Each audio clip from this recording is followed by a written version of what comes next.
joking? Okay, everybody, Assalamu alaikum. This is Sal back again with Mathis-Na podcast. I think this is episode 8 now. We did take a break, guys, last week because we also deserve a break. Everybody deserves a break. But yeah, we took a bit of a break last week because there was other things that was going on. We don't do this full time, nor do we do this part time. We do this as we fit everything else around the week. But I just wanted to tell you guys the commenting is brilliant. Keep going. Subscribers are shooting up each and every week. TikTok's really fun because it obviously breaks it all down. But with everything that we've done so far with this particular podcast, you guys know that this platform has been created so that we can bring people who are from the local area, talk about their life, their truths, their worries. But also, let's just sit down, have a chat, have fun. We've got somebody quite special to me on with us today, because I'm going to take it right into who I am and my background, which is the arts, which is working with young people, which is working in the community. So everything's going absolutely tremendous. The weather's really perking up as well. So I think we're on the brink of getting our 6 days of summer up in the north here. So up in the north we get 6 days of summer, and we love to boast about those 6 days because everyone's happy for 6 days, and then after that we go back to the gloomy grey sky. We go back to the hills.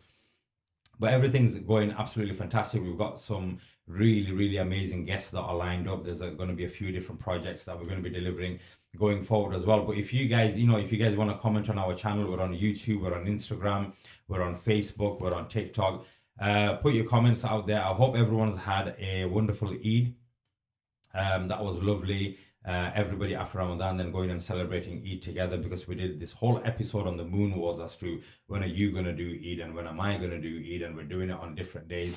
But it was lovely that everybody got to do it together. And then since then we've had Muddy on our show as well, as a police officer over in the Yorkshire area, and that was wonderful because obviously Muddy as a young person has come through Stonium here in Burnley, and then kind of sat down with everybody to give everybody an understanding of what he does as a job, but also his job as somebody who's from a South Asian background, a Muslim background, and how he finds working for the forces. But all of that was in the past, and we're going to talk about what's happening today. So today I've got somebody here, and first of all, she's my little sister. Second of all, she's a dancer. She's an entrepreneur. She's a business owner. She's a bad mama jammer. Yeah, this is something that I call her all the time. But it's somebody that I've been working with, growing with for over 20 years now.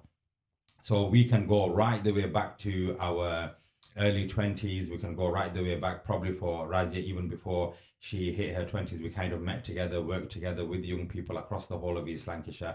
So before I say anything further and really get into this week's topics, Razia, tell us about yourself. Hi, I'm Razia Shaheen Kaila.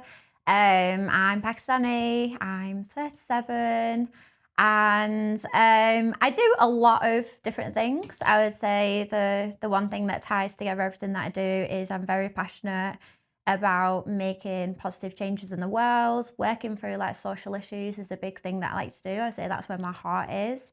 So I have a dance studio called House Fusion Dance Community Arts. I run a community project called the Panda Project CIC. I have a podcast of my own as well, which you'll be able to catch Abdul on. And I do a lot of sort of stuff in the community. And I just love to spread light and positivity through art. So let me tell you a little bit more about Razia as well. Okay, Razia's she's very much into dance as a discipline and an art form. Yeah.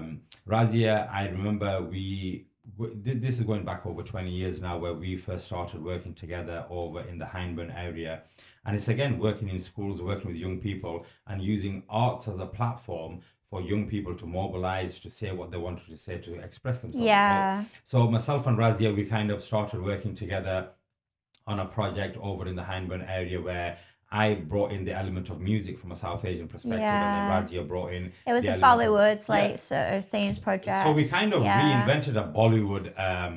It was like music a bit video. of a music video, Yeah. almost like a short sort of film, wasn't it? That's Like right, yeah. the kids disappeared into this locker, into this like Bollywood dream, and You know, they went into a new world and it was Yeah. transformed into It the was whole idea of incredible. Bollywood. But the idea behind the work that I was doing and the work what Razia was doing back then and even till today is exposing young people to particular art forms and cultures that they otherwise wouldn't get the opportunity to experience. Yeah, So me being yeah. born and brought up here in Burnley, taking forward the idea of South Asian music. Yeah. And then Razia bringing forward the idea of South Asian dance Yeah. and culture and all of that. And then bringing it all together and working with children who I think at that time, majority of them were from a non-Asian background, Yeah. right?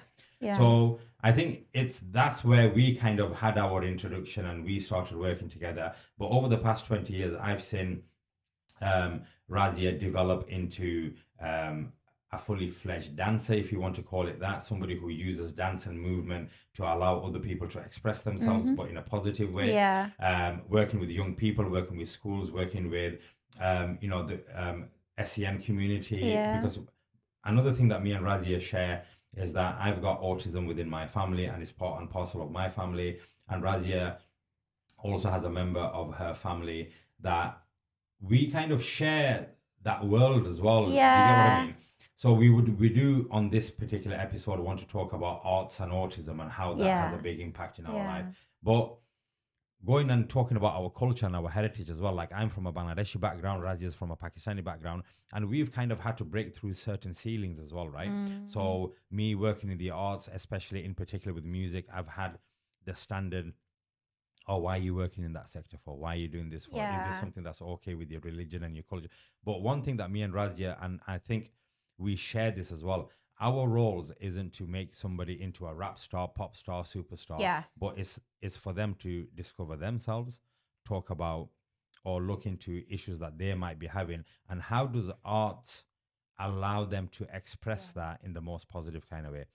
If you want to tell me about why you got into the arts, Razia, but I mean, I know, but it's for the audience to kind of understand. Yeah.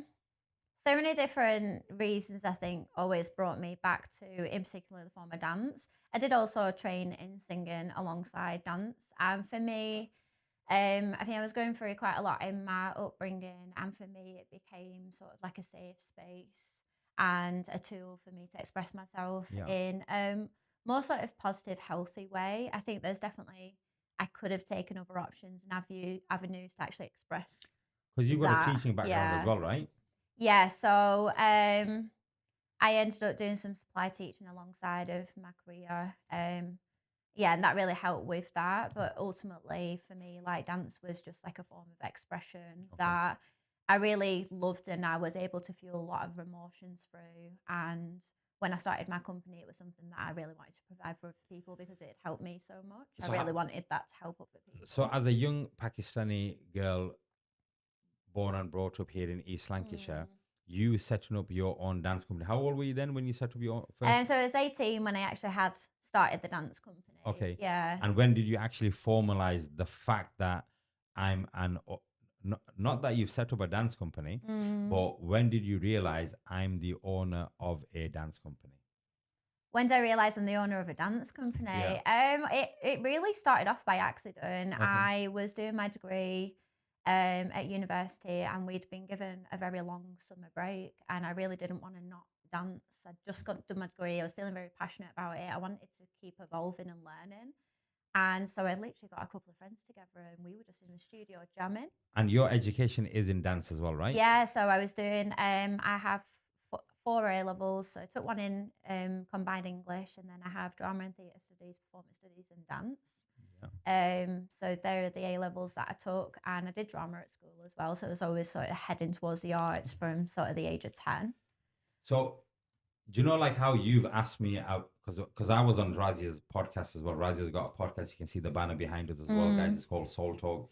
You can find it on most social media handles like Yeah, TikTok, Instagram, YouTube. So Razia has all of that, and you can go and watch my interview that she took of me onto that particular platform as well. But there was some conversations that we had on that particular series or episode that I'd like to kind of bring into here as well. Yeah. And some of that is us looking at ourselves from a South Yeah. Asian background, Muslim background, working in the arts, which is not traditional. It's not the traditional Yeah, route yeah, for that's it. people in the South Asian background to go to. Another thing that I'd like to tell you guys as well, like when I first started out working in East Lancashire as an artist in music as well, I was probably the only person from a South Asian background in this whole, the five boroughs of East Lancashire, where there was no other person doing it. Yeah, Exactly the same time we realized that Razia, again from a South Asian background, Muslim background, growing up here yeah, in East Lancashire, who else is out there representing? Because that's one thing, promoting and advocating, that's yeah, another thing, and then just holding down the fact that we've got a rich culture and a rich heritage that we need to share with other people out there as well. yeah.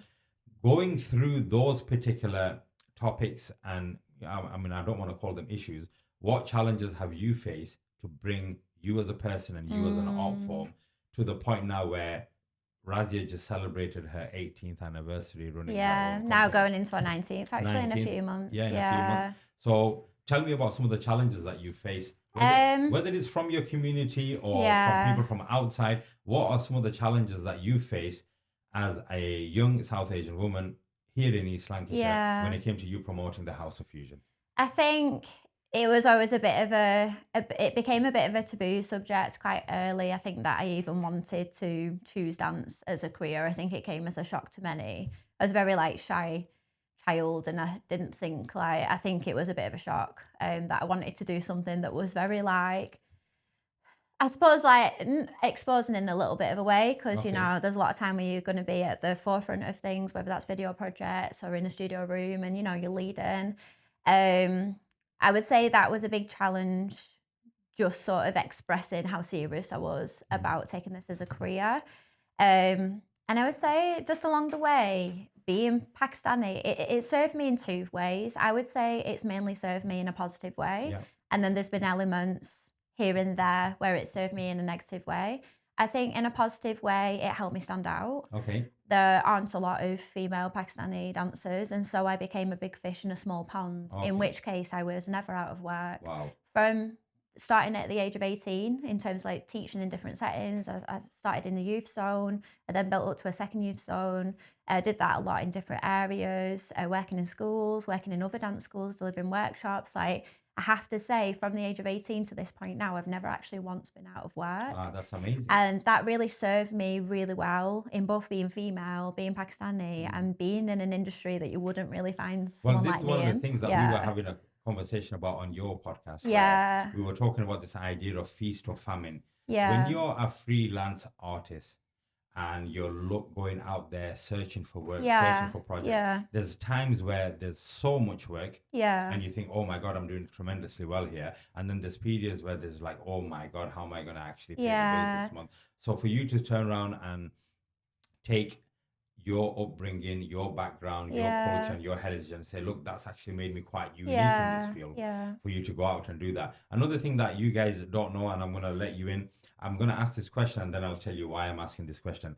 How much did your auntie and your mum influence you in you So getting? much. Like my auntie at the age of 16 was adamant she was going to become an actress. She actually moved to London, with very little. Mm.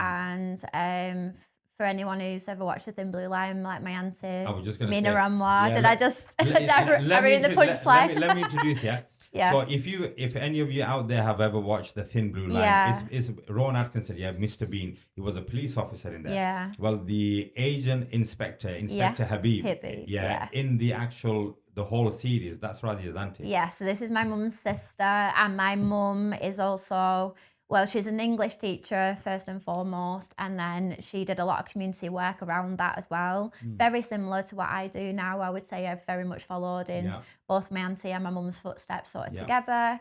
And I think they were two, big inspiration and role models for me, both being like female, very empowering, and very about doing what they love and are passionate about, Mm. but with a view to help other people as well. I'd say that's Absolutely. really big for my mum. Like she's always been very big in the community and like wanting to help other people also find themselves Yeah. and find their own voices. I worked also with Razia's mum in Yeah. school over in Hyndburn as well, and there was this particular thing that you guys used to put on every year called Serendipity. If you Serendipity, remember, you, yeah. you just explain a little bit So more. Serendipity was our community project my mum ran at Accrington Academy, and it brought uh, children together from different dance. Sorry, not different dance schools. Talk about me now. Talk about different schools. Students together. I didn't explain that well. Let me restart that. Go on. So she would get different schools together. They would all come together and look at social issues. I know in particular she was very big on working with like the female community within a South Asian Mm. background and the struggles they may be going through, and giving them voices to be heard and be able to make their own choices. And it was really powerful. It was actually really great. And Yeah. she often brought House of Fusion on to do the dance No, elements and absolutely. stuff of that. Yeah. I think one of the things that I want to tell the audience as well, do you know, when we work in the arts, it's not about let's get some music, let's get some dancers and have a big party. Anytime we are working in the arts, our arts is always community linked and it's No, community there's a big related. purpose Big behind, purpose behind it. what we're doing. So, like even when I go back into our history here in Burnley as well, Mm, we set up an organization called Youth and Unity where when we used to put on these shows at in the show there was always a drama piece. yeah. In the show there was always a music piece as well. It acts as entertainment for the people that are coming to the actual event itself. Yeah. But those dance pieces and those pieces of music had research behind it. It had Yeah. thought They behind it. stimulated from, a real life experience, real life story, emotions we could connect to that really helped with that project we Because were a lot of the doing. work that you do, so for example, Razia works on community projects with young people where the topic might be self-harm, Yeah. topic might be toxic relationships, the topic might be, I don't know, Yeah. terrorism. I mean, we're actually looking at racism this year. Last year, we looked at childhood trauma and mental health effects. And the children will decide what it is we're looking at. What do they think is the issue in their world at that time? And if you guys Yeah. are around, I was at Razia's. They did a big, massive production over in Blackburn, and the piece was called Connection. If you ever get the opportunity, if you follow Razia's House of Fusion on September 30th. September 30th, Yeah. so there is the next production. Razia's on Instagram, on Facebook. If you go and follow House of Fusion, you'll find all the work that they do with the young people. And I'm telling you, it's a non-stop 2 hour high energy production. Mm-hmm. And the amount of work that goes behind it, Razia's on her own as a sole owner of a dance company who's getting hundreds of young people on stage on the same night to put out these massive performances. And every single performance is linked to a young person expressing themselves, relating to that particular topic, and they're just on stage telling their story through movement, through dance, through words and song. And it is really amazing. And our background working in the arts together is all about giving young people an opportunity to express themselves using whether it's dance, creative writing, music as the main vehicle in it to kind of put the word out there. Yeah. But you as a person, you as an individual, obviously you've got aspirations as well. Yeah. As a dancer, as a business owner, you now tell me, what is it that you're aspiring to become or get to or create money? What is your aspiration? Yeah. It's really changed so much Okay. over the years. I would say what I really aspire to be is I know 100% I always want to help people, always have safe spaces and platforms for people to be able to become themselves. I think ultimately that's what I want to carry on doing, Yeah. is to help people find their own voice and way. And really look at like those people then carry on continuing the work that we do. Yeah. I think that's really important, is to be able to introduce them to this sort of work so that they carry on doing it. Yeah. For me, where community leaders are sort of dotted everywhere and making that difference. They say start locally to make a global change. And I think it's just being able to spark that idea in different communities. And already I can see dance schools are already changing. They're starting to become more community led. Yeah. There's people, out there creating art and dance pieces that are more linked to our actual life experiences now. Like you can see the knock on effect it's Yeah. starting to have. And that's really great. So you've got 2 studios right now, yeah? So I have an actual studio space and a studio in Accrington, and I have a second branch I'm housing in another studio space in Chorley now. That's been running. We just celebrated a year of that Okay. opening, and it's been beautiful. It's been And do you see amazing. yourself expanding any further? Is that 100%. So I would say sort of like I have a lot of goals that I want to do. So I would say probably in the next few years I would love to open yeah? not just a dance studio but an actual community sort of complex in Okay. Chorley. You know, that's what I would really love to do and house everything that I do there.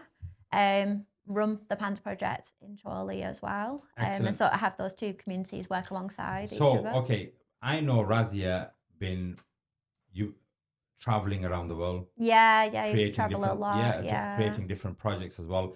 The Panda project. Yeah. Tell us, like, I know the word panda is there. What does the word Yeah. panda stand for? So positive attitude never divides anyone. Okay, so positive attitude never divides anyone. Yeah. So that's basically what the Panda project Yeah, is all literally, I about. was at a traffic light one day. I was coming back from, I used to train a lot in other dance classes.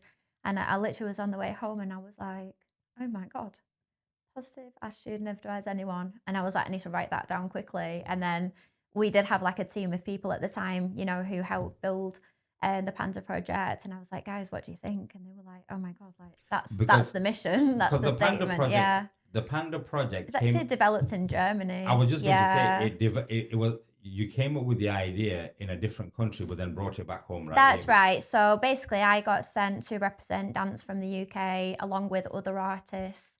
And there was 99 of us from all over Europe, and we all met in a place called Heek Okay. in Germany. And we were on a UK project where our mission was to tackle the subject of racism, but through the arts. How could we look at this through the arts and understand all these different cultures that are on this space? Okay. So then we all grouped off and created our own projects, and Panda was the one that we created. I then brought it back. I literally got to it straight away. I really fell in love with that. It felt like something came to me that was missing for a long time. So how long is So Panda was founded in 2013. Okay. So it'll be like what 13 years now with it running. So you're from a Pakistani background. Yeah. I'm from a Bangladeshi background. We kind of met about 20 odd years ago. Yeah. And we started working in the arts. Yeah. How has your culture, your heritage, well, actually your heritage, your background, how has that allowed you to here now, 2026, still stand strong on your culture to say, look, I'm still here representing who I fundamentally am? How has that shaped you as a person? I think that within that culture, it's taught me to be very resilient, to see myself not as like the black sheep, Okay. but to use being different in a very empowering way. And I think that's what served me the best is to be able to see myself as different, but in a really positive way, as in leading new pathways, being able to like stand out in a crowd, being able to share experiences that maybe a lot of other people in my position haven't had the opportunity to share. Yeah. So for me, I think like it's made me a lot braver. It's made me use my voice in a positive way.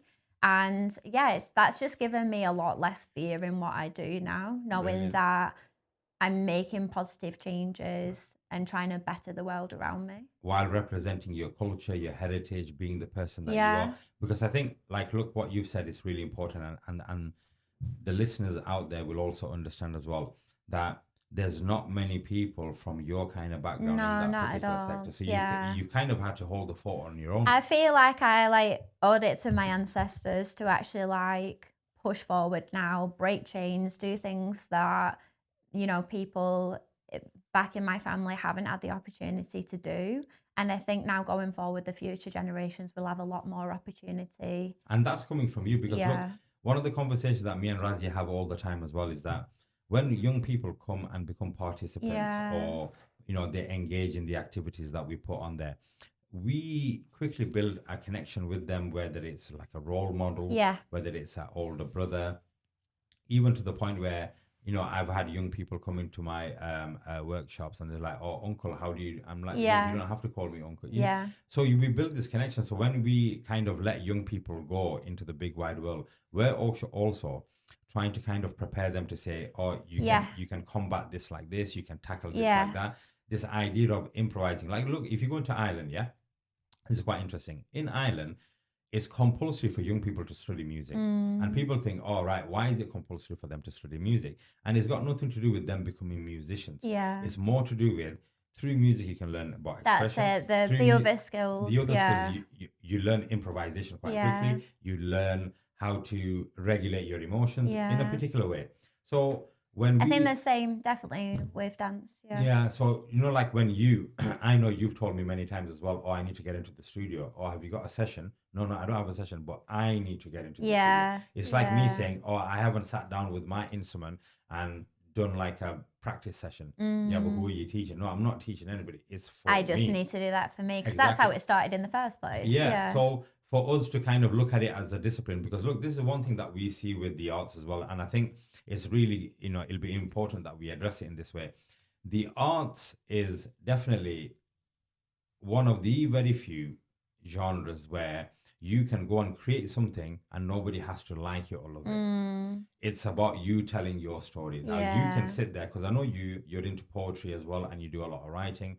That you could write something and it could mean nothing to nobody Mm.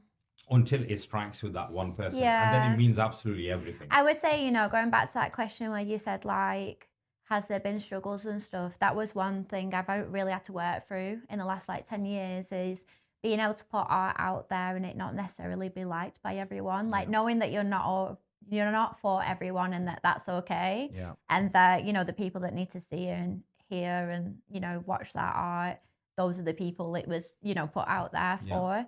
As well as yourself as well. And I think that's quite a big thing is like when you're passionate about something to really connect to it yourself and not worry about if everybody's going to like Yeah. it. Because if everybody liked it, we'd all be doing it. Well, Yeah. okay, here's the next bit then. You went to a dance school. Hmm. Yeah, you studied. Yeah, for a Yeah, long time. for a Yeah. long time. I think you got a master's in your I have a master's in choreography choreography. actually. Yeah. Yeah. So I went to drama school. Yeah. Yeah. What were some, okay, maybe we didn't experience it in that way, but now thinking back, was there anything there? What I'm trying to get at is, was there structural obstructions for you to get to where you are right now? So, for example, you as a South Asian person coming from East Lancashire, going into a sector where there was very few people that looked like us, that spoke like us, that ate like us, that dressed like us. Yeah. What were some of the was there any? Because I know there was some for me.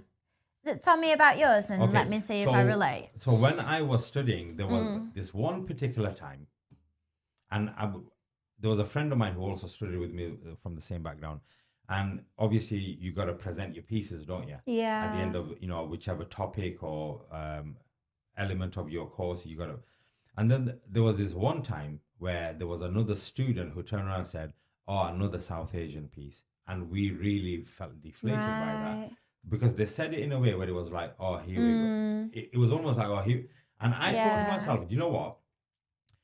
I'm all about expressing myself in Yeah. my power, in my strength. For you to sit there and say, "Oh, another South Asian piece," it's almost Yeah. like what you're saying to me is you're sick and tired of seeing me Yeah. do me. I wonder if, our sort of generation maybe differed a little bit in that way because I felt like mine was really embraced my culture. I felt like even to this day, if people need like a Bollywood session and stuff, they come to me, they'll want to be part of it, they want to learn it. I have students who love learning like Bollywood style. I have to say Well, okay, it, here then. yeah, I Rather didn't than have a somebody struggle coming with to you it. once in a Yeah. while, rather than Yeah. somebody coming to you once in a while to say, "Can you deliver some Bollywood?" Should Yeah. Bollywood now be standard in every single dance school across the country as like Mm. it's something that should be their standard? I think we're in a country of so many different cultures that I think the argument there, and it's funny you said that because it came up because the showcase after the one you came to, we looked at the cultural backgrounds of all the students just at our dance school. Okay. And we looked at their backgrounds and their parents and their families and went, right, okay, what are all the cultural diversity we already have in the studio? Let's look at the dance background of that. And it was incredible. We did all sorts of different ones. And that actually came up was shouldn't we introduce Bollywood now? However, what about all the other different cultures within that? And when you start to open that can of worms, you then have to include all of those cultures because then it becomes okay, we've got Bollywood. What about all the Chinese people Yeah, and yeah. their backgrounds? What about we actually had someone from Palestine, what So, about theirs? I And remember, check this out, yeah. Working on a project, I think it was somewhere over in Bolton. yeah. Well, yeah, I think it might have been in that area, but it was something that both of us were working on together. But you were coming in a little bit later. So I said to the young people, I said, guys, look, a friend of mine, she's going to be coming in and she's going to be teaching you guys dancing. So hopefully this is going to happen. I think, it was, yeah, I Yeah. can't remember what it was. But anyway, one of the young people like, all right, who's this friend of yours? What they're going to come and do? I said, look, this friend of mine, she's going to come in and she's going to teach you guys Indian Yeah. dancing. Yeah. And then the kid got up, yeah, yoga, and she goes, oh, I know Indian dancing. I said, do you really? She goes, yeah, I know Indian dancing. I can show you. Anyway, no, she didn't do No, that. Well, check not this out. screwing the light Yeah, bulbs. but check this out, yeah? Standard. Yeah, standard, yeah. But she goes, yeah, I know Indian dancing. I said, all right, so you said you're going to show us. She goes, yeah, I'm going to show you. I learned it. Abdul, I learned Indian dancing. So come on, if you're not shy, you can show us in front of the whole class. She goes, okay, give me a second. So she got up and she went, hey, no, no, no, no, no, no, no. I said, no, not that kind of Indian dancing. It was Oh my I God. said, she goes, what was it? I said, that is Indian dancing, but that's a different kind of Indian Yeah, dancing. yeah. But that same kid, you know when you've got that kid in the class all the time. So I know, Miss, I know. So I said, look, guys, when we're doing this, we're going to start off with the music that's going to be a little Yeah, bit slow, yeah. So then what we'll do is we'll increase the tempo. And she's like, oh, I know what that means. I said, what does that mean? She goes, tempo. Oh She goes, yeah, "You know yeah. what?" You I said, "No, no, always no, get the yeah, headset yeah." side. So I said, look, I don't mean temple, I mean the tempo. But look, you get young people who are so intrigued. I'll give you an Yeah. example, yeah? I was working in a school over in the Bacup area. And we know, Bacup's got its own stigma and Yeah, stereotypical yeah. views and all of that attached. So I went into a school and the teacher turned around and said, Abdul, if it's not too much bother, you come 15 minutes later. I said, okay. I said, so you want me to start 15 minutes after? I said, yeah, absolutely. Then a couple of days went past and then she turned around and she goes, you know what? You can actually leave earlier. And Yeah. I'm like, okay, so you don't want me to finish at 3:15, you want me to finish at 3 o'clock? She goes, yeah. I didn't think anything of it. So I came a little bit later, finished a little bit earlier. It was only after I finished the project, the head teacher pulled me up and she goes, look, Abdul, I need to explain why I asked you to do that. I said, go for it. She said, there's some parents that are not fond of you coming and teaching the children. Mm. So I said, what does that mean? And then she was like, there are still parents in this area that participate in the Yeah. local elections Yeah. with a racist party like the National Mm. Front or the BNP. Yeah. And then she was also telling me as well, oh, when you promote this idea of multiculturalism to young people, can you not tell them what channels on TV they can watch bits of your culture? And I said, Right. what do you mean by that? They said, parents have come into the school to say, why is my child being told to go onto this particular channel to watch these? So, these are some of the obstructions. Yeah. you know, Yeah. I don't And know. in that sort of way, yeah, if you put, the face of House of Fusion matched with the face of other dance studios from an outside view, I think, a lot of people haven't trusted me based on my appearance I was just, until I've had a conversation with them. Yeah. I think, and I can't say this is for definite, but this is the impression I've been shown. Because I'm the sort of person, like, I've had people call me, obviously I have a really broad, like, Lancashire accent. you I've do, yeah. travelled a lot and a lot of my family have a very broad accent. So yeah, I just have this, like, very strange Lancashire accent. And I've actually had, like, people ring me up and be like, sorry, what's your name? And I've been like, Razia. And they'll be like, wow, you sound so white. And I've been like, okay, like, I'm sorry, was I supposed to be like, in it, bro? And yeah, that's fine. Yeah, do you want to book me for this? Because I was just like, is that what they expect? And there's definitely a typical thing of what people. So as soon as a client comes in and I actually speak to them, they're like, oh, is this a Razia? she can articulate herself Yeah. well. Like, she actually speaks proper English. I mean, as proper as we get around Lancashire. No, absolutely. And it takes a conversation with people for them to build trust with me. But I say now, I've got such a beautiful, open clientele who are very accepting, and honestly, most of the time wouldn't even, And look, wonder Razia, about my colour or anything like that. I'll be 100% Yeah. honest with you. The reason why you have that is because of who you are. Yeah. You have over the years Yeah. transformed yourself into a position where Yeah. they trust you. They are 100% more than confident leaving their children with you Yeah. in your care, knowing that they are going to do nothing but positive work. They are going to come out of your dance studio. Yeah, that's it. Yeah. And we put that out there all the time, don't we? And then they realize that this person actually studied this. Yeah. To Oh, so many higher people education. come in and literally think I've, like, just rolled out of college.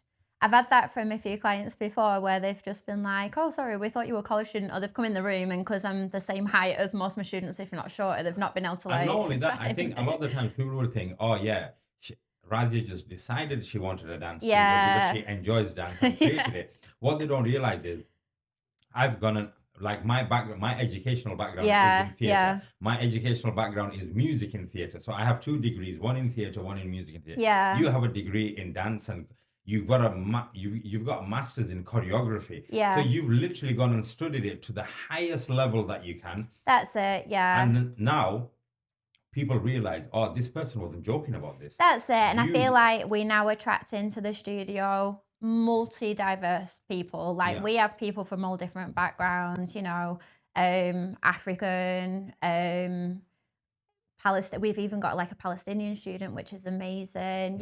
Everyone's from completely different different, yeah, backgrounds. And we have so many people who come and go, we feel welcome here. yeah, Like there's something about this studio where we don't feel like we're being judged for what we are. And that is honestly, that's all I would ever want yeah, because I feel like I'd walked into some dance spaces sometimes and actually sometimes it takes for me to go back and think about these things because I'm very quick at letting things go and yeah, moving forward. yeah. Now we've spoke about it for a while. There was certain times where I've walked into a dance studio to train and dance myself and suddenly the whole room would stop and they'd just be like, Wow. and I always feel like I had to like gain permission as a Pakistani girl to be in that space Yeah, because it's like, whoa, like Pakistani females don't come into this space and dance. Like yeah. we've never had this before. Okay. And so I feel like in a way I've sort of had to earn my place in the dance industry a And little for bit. me, do you know what Yeah. it was? It was a really talk and gesture thing where I used to get offended at one point, where Yeah. it was like, oh, we need Yeah. somebody from the Yeah. South Asian community sitting in the room as well, so that community's been represented. No, the community can represent itself. But when you Yeah. bring me on and you're asking a question about particular cultures and you turn around and say, so Abdul, what do you think? Well, I don't think anything, mate. I'm just as British as you. I'm born and brought up here in this country. But if you wanted to know more about my cultural Yeah. background, then Yeah. you need to ask me that question in that way. But I think here's the thing now. I think you've now got to the point where you're not a participant anymore. You're leading from the top. Yeah. Yeah. You're telling the local council, the authority, the funders, this is the work that needs to happen. Yeah. Why? Because Yeah. I'm not a tick box project anymore where I'm Mm-hmm. going to represent a particular community. I'm telling you that this community needs this and we're going to bring it all together. You know, some of the things that we've shared, because look, I've known you for over 20 years and we've been working together, we've been friends. Yeah. I see you like my little sister, and we don't see each other on a regular basis, but we follow Mm, each other's work, whether it's through social media, yeah. on your website. There was a time where I was on your board as well, and kind of, you advising me advising you as to what needs to happen. Yeah. But if we really think about it, all of this as part of our journey is just kind of happened, hasn't it? Mm, And I think it's happened because, art is about telling a story. There's a start, there's a middle, and an end. In your journey right now, obviously you've had your start. Do you think mm. you're at your middle and working towards the end? Or whereabouts in the start, middle, and end do you think you're at? Because I'm gonna ask a question now because it's to do with your achievements. Okay. And sometimes people think, oh, once I've got my biggest achievement, the Yeah. story comes to an end. I have had to really have a personal growth journey with that Okay. in letting go of an end product. I've come to realize now, like, life is like circular and ongoing, Yeah. and that I'm always going to be creating. Yeah. Like, for as long as I'm here, Yeah. living, breathing, Like I as will a, always be creating. as I lo- don't have this like super end goal of like, when I get that, I've got to okay. feel like I've got this As, big as achievement. long as forever, basically, not Yeah. as long as, oh, once I get to 55. Yeah, no, I'm not. I will still have my Zimmer frame at like 85 trying to teach classes. Like, my students say this all the time. Like, It's not they're going to like, be we called. can't see Raz ever giving up. No, Like, because that session I'll name it for you. It's not going to be called Zumba. It's going to be called Zumba. Yeah. Zimmer. So okay, here, check this Yeah. out. Very recently, Hmm. for me, it's been like wow. Like I was waiting for it to happen. Well, I knew it was going to happen because you told me, but then obviously you needed to make the announcement. Recently, you were on a TV show, right? Yeah, yeah. Tell us more about it. What was it? So we were approached by the producers of Britain's Got Talent last summer. Okay. I literally just got an email out of the blue. We just finished this amazing showcase we run about with like the 18 years where we'd just gone back and celebrated, did a big timeline of that 18 years, brought signature dancers back. And yeah, they literally got in touch like 2 weeks after that to say like, we really love what you do. Like they'd had a look at like everything that we did and really loved it and was like, would we go on and be extras for Britain's Got Talent? And it was an Well, you were amazing more than opportunity. extras, right? Because you guys kind of opened the show. It was in their build up, in their promotions. Yeah, so they class it as like extras, but you'd find us like in between, like, you know, when they're doing adverts and when they're Yeah. promoting it and when they're showing sort of like building the excitement. So And in the waiting room, you know, where they've got like people doing acts waiting. and stuff. So how many yeah. dances did you take to I think we took like 20 of us in total, around about that. And these were all young people from. Yeah, we had like literally our youngest were only like 4 or 5 years Wow. old, all the way up to like age 21. We took like a big group. We didn't want to like close it off to a certain age group. We were like, no, there's such a big opportunity. Let's take everyone who's available. And you're still judging dance competitions? Yeah, I judge a lot of competitions. So I do a lot of like street and sometimes contemporary ones as well. I've actually got one, not this week, next week. So there was this time, where Razia, they go and perform at this big, massive competition that takes place in Alton Towers. Oh, right. Yeah. Right. What that is it's more of a performance platform rather than a competition. And we have a performance company called ARC. So company ARC, they are a special like dance training academy we have at the studio. And every year they go to within your House of Fusion, right? Please tell everyone about the time. So I took Abdul, was it the first trip we ever did? No, it was the second one, I think. Second one, and we needed a chaperone. Yeah, I saw you go on the first one and I was like, yo, I'm coming on the second one. She was like, next time you go, invite me. So I was like, okay, the time's come. So I said, okay, I'll go on as a volunteer with the young people and whatnot. Anyway, they're all there getting ready to do their dance and whatnot. I'm still on the arcades, or I'm, when you win those big, massive teddy bears. So I'm there in Alton Towers, running around, walking around with these big, massive teddies because I'm addicted to fairground games. That's one thing with me, Like if you go to a fairground, or to put a pound in. You definitely have a competitive streak with that. Yeah, let's put another pound in. No, I'm going to definitely win. But look, taking young people to these locations, and we're going again this year. This year's our like 11th year, I think we're doing it. Look, one of the things, like I say this as well with my work as well, to take a group of young people to open the Commonwealth Games within a theme park called Camelot, for me, that was like one of my biggest achievements, Performing at the Symphony Hall in Birmingham, but taking a group of young people and saying, right, guys, you're going to go onto a stage that we may never, ever go on again. Bridgewater Hall in Manchester, we may never go and perform there again. Do you know, we've done that twice. I actually...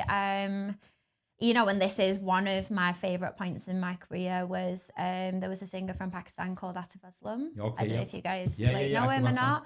And they actually asked me to open his concert at Bridgewater Hall as a dance act. And this was incredible, you know, and when you say, how did you know, like, you was a leader of a company, I think at that point then I was like, whoa, like, this is big, right? Yeah, huge. And I had to start off on my own, and I got on that stage and I stood there and I started with like my back to the audience and I was just about to dance and a whole different track came on and I was like, oh no, what the heck? Anyway, we restarted it and I'm happy actually I got to restart because the whole thing went beautifully from top to bottom. But yeah, we've had a few opportunities actually. Absolutely, and it's amazing, isn't it, that for you, it's not just a sense of achievement that you managed. It's reward as well. Yeah, because that's you managed to, you put in that many hours behind the scenes in your bedroom, in your living room, in your dance studios, and all of that kind of stuff. But all of these little things that you're doing, it kind of then brings it all back to home again. It does, because home is really important for us as well. And we were saying right at the beginning of this episode, and I want to just kind of bring this element in, something called arts on prescription. So basically, for us, when we want to heal ourselves, then we write a prescription, whether it's dance, whether it's music, and then we kind of try and take a time out. In my family, I have a son who's nearly 10 years old, who's autistic and nonverbal, which you know about, and then you have a little beautiful sister. Yes, my young sister Shania. You can find her on Instagram. She actually works with a PT called Javino McLean, who has a gym called J7. So some of you may have already seen her like on TikToks or some of his videos as well. But she's actually going to be 23 this year, and she has quadruple cerebral palsy, which is like physical effect to all 4 limbs. So she was deprived of oxygen at birth, and that's what causes cerebral palsy. But yeah, How? it's definitely something we have in common and like the challenges Because that I can come know with you're so that. close Yeah. to your sister, and she's so. Yeah, literally, we are like best friends. We have Yeah. such a close bond. How has her journey Yeah. allowed you to realize your In journey? so many ways, like she has been more of an inspiration to me than I think she'll ever know. I would say I was probably a little bit spoiled and maybe not as grateful in life before she came. Okay. I think what she taught me was to be grounded, to be very appreciative of everything that I have. And I would say I think I changed so much as a person. Mm, She taught me how to be more nurturing and caring, how to be more patient, and I think gave me that extra level of openness mm. to understand people more. So not only was I understanding different people's cultures and backgrounds, is I also understood different disability backgrounds as well. Mm. And I did get to work in SEN quite a long time actually teaching like adult dance classes, Mm. and it was so rewarding for me. I Yeah. absolutely loved it. But yeah, she's been a really big impact in my life. I think I would be quite different without her in Without my her, yeah. life. And Yeah. the same with my son as well, Yeah. because before we Who's started like with a mini Abdul, by yeah, the way. so we went home to say hello to Yeah. Jibril as well. Yeah. And my son, he has a big impact in me and what I do for Mm, my work and whatnot. So there's a project that we spoke to the audience about before as well. And this is called, it's called Roots Across Nation, and Yog is involved in this project as well, where we've managed to twin SEN school from here in the UK with an SEN school over in Bangladesh. mhm. The first phase of the project is being delivered as we speak, and we've got the permission to kind of, from Lancashire County Council's Education Authority, they've given us the permission to twin these two Yeah. schools. Same thing with the authorities over in Bangladesh, they've given us that as well.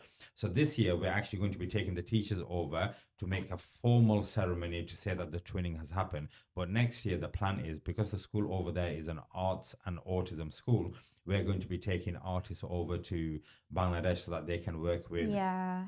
the teachers over there to train them up to see how they can use arts in a more effective way It's over there. incredible. It's Yeah. such So a hopefully, needed project. well, hopefully Yeah. next year, one of the artists that we're going to be taking over, hopefully, is going to be Razia. There's other artists that we work Yeah. with as well. And That I we think, want to you take know, along. for us now, it's about finding those spaces now. Like, we have established ourselves as artists. We've worked in so many different communities. Where are the gaps now? Like, what needs filling? Yeah. What still needs to be done? And I think in our community, the ASD, as in the entire spectrum, is still a bit of a taboo. Nobody wants to talk about I it. think in particular in our community, yeah, you know, it's very rare you would see someone with disabilities, you know, outside. Like for me, I'm very big on taking my sister everywhere, Yeah. you know, and people find this strange. Yeah. I'll sit and talk to her like this, and I get people staring at me all the time, like, how do you understand what she's saying? I was like, well, she's not vocalizing, but I can tell by the way she looks in her eyes, Exactly. the signs she's made herself. Like my I can son, have a full conversation so with my her. son's 10 Yeah, and he's non-verbal, but we yeah, understand him totally through exactly. his Yeah, body language, his gestures, his facial yeah, expressions, just his demeanor. Do you know, we understand all of yeah. that. I think, you know, There's something they say that speech is only like a certain small percentage of the That's community. it, you Yeah. know. Half of the Language time we're communication. communicating through our like physical body. Our Yeah. voice just sort of confirms what we're Yeah. trying to say. And, you know, I will take her out on trips. Like we're going away for the weekend in a few months. You know, we do day-to-day stuff where we're out and about. It's to the point where people think it's really strange when I'm actually not with her when I'm out now Yeah, because, you I know, we do think- everything. I think sometimes in our community, we try and not, say, for example, if it's our children or our siblings, Mm, we kind of sometimes a little bit shy away from it, or we try and hide it a little bit. And I think yeah. what we're trying to do is, by doing these kind of projects, is bring the topic out into the open and let's talk Yeah. about it. Yeah. Because, you know, everyone needs to talk, everyone needs to express, because there are families out there where they think there's going to be community backlash. They think that even family backlash, you know what I mean? Yeah. Family members or extended family members and whatnot. But we want to bring this topic out into the open where we Yeah. feel as though our community does have a voice in this particular area, and we want to express it and let Yeah. people know that culturally, religiously, or even if you still want to call it a taboo, we can do, but let's open the can and see what's within it. Yeah, Let's- see, let- for me, like, and you know, I would say this to the people watching, is that person deserves just as good a life.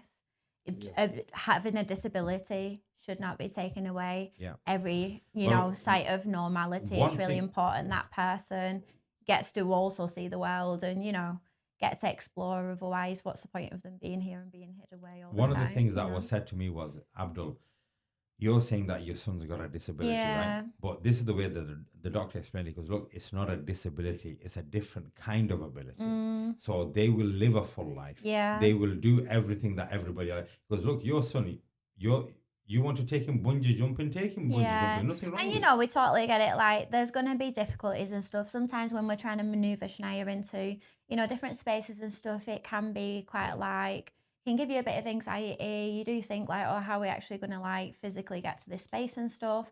And you know, it comes with challenges, but at the same time, if we was to just stop doing that, I think you become safe with doing that. And she's very like, she loves to explore, Yeah. and you know, it's helped to shape who she is today. And if people out there want to learn more about Shania, she's got her own Instagram Yeah, page. and she has an Instagram page which is all about disability awareness as well, you know, talking to people more about the, you know, disability she does have and maybe some of the challenges she does face like Yeah. along the way, but also everything she can Yeah. do as well, which is important. But I know we've been talking about a lot of serious things in this podcast. But We have. yeah, but honestly, look, I can't believe you missed out the bit also towers about how many teddies. I literally couldn't find you for like most of the time. And then every time you came around the corner, you had another massive teddy. I came home with, you know, those giant teddy bears. I think I came home with about 4 or 5. We won't talk about all the Huge. swear words that came out of his mouth on the but ride. in my head, it's like I gotta win it. So you know, you put fiver in. No, I can. No, I can. No, I think I can do it. And then do it. I still remember this clearly. Yeah. So they're at the end of like some path going into some room because that's where the dance is, and I can see Razia like that.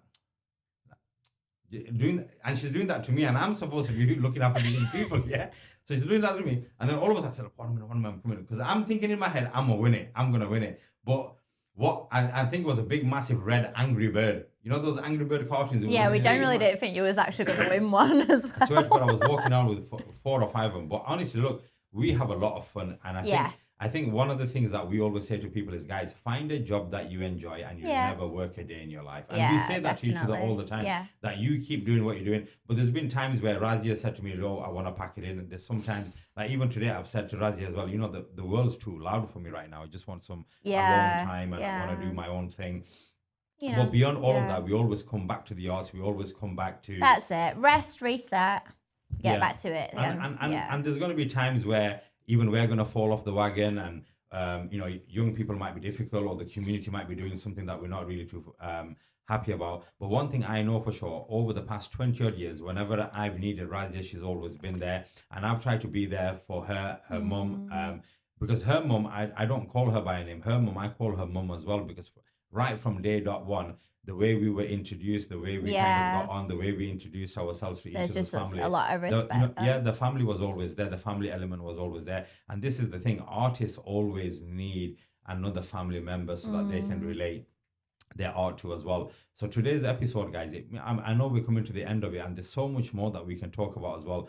But I think one thing that I would want to say and Razia would want to say is that we've been working in the arts for a couple of decades now, and it is a viable career path and opportunity and an option for you guys to go and explore, learn about yourselves, but also talk to the big wide world about your culture, about your heritage and how beautiful it is and how it now fits and sits so much and well within British society. Like, to think that we're going to celebrate Eid together, we're going to have Ramadan, we're going to celebrate the New Year, all of that while being Pakistani or Bangladeshi and being Muslim and being part of British society as well. Because one thing that Razia teaches and I teach as well through our art form is this British values agenda, where we go and tell people that equality is the same for everybody, that democracy, the right to vote, culture, diversity, all of this is part and parcel of us. And I think we're good examples of people that are living here in Britain, that are born and brought up here, being from a Pakistani background, being from a Bangladeshi background, bringing all of those cultures together and presenting it to a group of people that have got nothing to do with our background and our history. So I think it's really wonderful. But Razia, your journey, if you were to kind of sum it up. Hold on, Salek. I've got a quick question for both of you, actually. Yeah. So, being the artists that you both are, have you ever collabed? And is there going to be a collaboration maybe? Yeah, we collab. You know, That's a good question, though. I think we've not There's done it. potential projects that we could collab on. Okay, I'll tell you. Collaboration. We've worked with each other. So the but Bollywood on somebody project. else's, but it was It was somebody someone else. else's project. It wasn't one of our projects. And so Abdul was teaching the children like doll drumming, and that ended up being the music to the dance that I was teaching them. So it beautifully came hand in hand. However, we have had some discussions, haven't we, about potential, school projects that we both feel passionate about. It's just a case of our timelines, like And bringing actually it together. interlinking together. So over the 20 years, we've worked with each other, but not on something that we've both designed together. Yeah. Is that what you mean? Yeah. Yeah, that's what I So mean. I think, I don't know, maybe, this autism project that we're thinking of developing, Yeah. maybe that is going to be the opportunity where your dance company and our project come together and we collab on something that is very specific to what we want to see happen. Because from what I've heard from you guys so far, from your podcast as well, Raz, and this podcast, obviously it's been a journey within yourselves, Yeah. like improving yourselves, Yeah, going through yeah. the college and the university and getting your degrees around the arts. Then it's kind of a local thing as well, helping the people out, helping the young students that you teach with your dancing studio. And now maybe it's time to go global. Yeah. Yeah, I think so. I think that there's- would definitely be like one of my goals is to, go more international. It always has been. And I think one of my goals would be to take you to Bangladesh to show you the wonders of that country. Because last year we traveled to Pakistan and then we went to Bangladesh because the autism project that we're working on is going to start in Bangladesh, but it's also going to go to Pakistan as well. So the idea that we now have this opportunity to collab where House of Fusion and this Roots Across Nation can come together so that we serve the young people that we're so wanting to help out as well. And I think it'll be a wonderful thing. But if you were to kind of wrap it up, I'm not going to speak for the next minute. You're going to tell me how you're going to wrap this episode up. I think ultimately, the message I really wanted to give today is one, be brave in what you truly want to do. Always remember that only you can do that, and if you don't do that, nobody else gets to do that. So whatever you feel passionate about and the change and what you want to bring to our world, be fearless and do it because it needs you to do it. If anything, our world right now, it needs people to do what they truly want to do. That's how we're going to bring more peace, more love into the world, is by truly being actually everything that you are and not what everyone else wants you to be. And I would say that's sort of the mission I live by. And yeah, don't forget your roots and everything that it's taught you and take it with you into the future. I think you've said that wonderfully as well. I think Razia is one person who's really always stuck to her being her rather than what somebody else wants her to be. And I've seen that through your journey over the past 20 years. And it comes with challenges. I'm not saying it's going to be an easy journey, but I have learned more from those challenges than actually the good parts. The good parts have just sort of been, the rewards And between I'll tell you, we'll finish on this. Yeah, we know we're Asians. Yeah, when somebody says, "Am I coming on Abdul's 11:30 or am I coming on Razia's 11:30?" That basically means I've been waiting all day for you to bring this that up. means something. Yeah, so it's like we saying it. Are we coming at 11:30 or are we coming on Bengali 11:30? So did you think this was you're late and I'm on time? No, I knew you were. Who got here first today? It doesn't work like that. So I said, Razia, so 11:30ish, yeah. So she goes, yeah, what, 11:30 your time or 11:30 my? I thought, cheeky. I said, listen. So basically, this is how we test ourselves. It's something within our culture. But it's like, if you said 11:30, I know what you mean by 11:30. It means that we're still going to be running a little bit late. And that's totally fine. But when it comes to meeting appointments, making meetings and stuff like that, we're always on time and we always make it happen. Is that why you called me? Exactly what I was thinking, what's going on? When did I message him? He had to make sure that it was on time. Wait, He texted me by 11:30 a.m. sharp. I was like, okay, I will be there. Well, look, 11:30 was, I'll walk out the door 11:30. I'll tell you, look, I live literally about 30 seconds away from where we're recording today. Yeah. So when I said 11:30, it's like, if you get here at 11:30, I will be here 11:30. Plus 30 seconds. Plus 30 seconds, yeah. Yeah, and I agree. I'm always on time for work, appointments, you know, the serious stuff. Yeah. Friends, I apologize if you ever invite me out. I will always be half an hour late. I think look, one thing that arts teaches us is the discipline in everything that we're doing, and it's like what Mike Tyson says in it. Discipline is something that you hate to do, but you got to do it like you love it. And I'm a student of that, trying to learn that myself as well. But today, guys, I know it's been a bit of a deep session. It's somebody who I'm really inspired by. And she's amazing, and I'm sure Razia is going to go on to bigger and better things. There's going to be more dance studios called House of Fusion that we'd love to see popping up all around East Lancashire, and we want to see you more on TV as well. I know you've been on Britain's Got Talent, which is a huge achievement for you, your dance studio, the young people that you work with as well. But really, I'm really proud of this person. This person, I've followed their journey for a long time, and I'm going to be following her for longer as well. And then hopefully, because she is my little sister, one day when I become a millionaire, I'm going to retire this woman. Yeah, so she won't need to go out and work anymore. And I say this to her all the time, because I see how much time. What's it? 6 years time? So I've only got 6 more years of work apparently to do. 6 more years of work. Why? Because I see the dedication, the effort, the time. I appreciate and that. There's been moments where I just come to me and said, you know what, I'm ready to pack it in now. But you just keep going because you're determined and you know that you're going to achieve what you know. I think as artists, there's always that little part that can't quite do it, that brings you back to it. And I actually said this to a parent the other week who said, like, you know, and their child was going through a bit of a patch where they weren't feeling as passionate about dance and stuff again, and feeling a bit low about it. And then he was like, oh, they've just like sparked back up and stuff again. I was like, but sometimes you really need to hit bottom to get back up. It's really important. And this is where we say, like, it's actually those low moments where you find strength and resilience to keep going. It's that Phoenix moment, isn't it, where you know, literally exactly that. And so and now I think I'm just at a point where, like, if anything, I'm the opposite way. I have to make sure I don't go too wild doing a billion projects. But I'm just so ready and I think to get going. With us being artists, guys, we see kind of like sadness and destruction all around us, but the optimism in us allows us to continue and you know, we get to use that and fuel it through what we do, and I think that makes it easier to get through the challenges. Brilliant. Is by, you know, using our art as a tool to express that. Excellent. So guys, I know an hour's flown and we can keep going for a few more hours as well. We could easily keep going. But thank you so much for watching. We'd love for you guys to put some comments in the comment section. Tell us what you think. I'm going to also link Razia's Soul Talk podcast there as well. So give it a follow, give it a share. Go and have a listen to some of the amazing guests that she's had on her show as well. But beyond all of that, guys, there's going to be a spin-off that we're going to be recording, because this podcast, it has a spin-off little series as well that goes along with it. So the guys will be coming in and doing their little bit of recording as well. But beyond that, guys, keep liking, sharing, subscribing. If you've got any wild ideas as well, because summer's around the corner as well, give us those ideas. We are going to be working on this idea of doing some live shows as well. So you might see Razia in the live show, because we are going to be bringing some of our guests onto our live shows as well.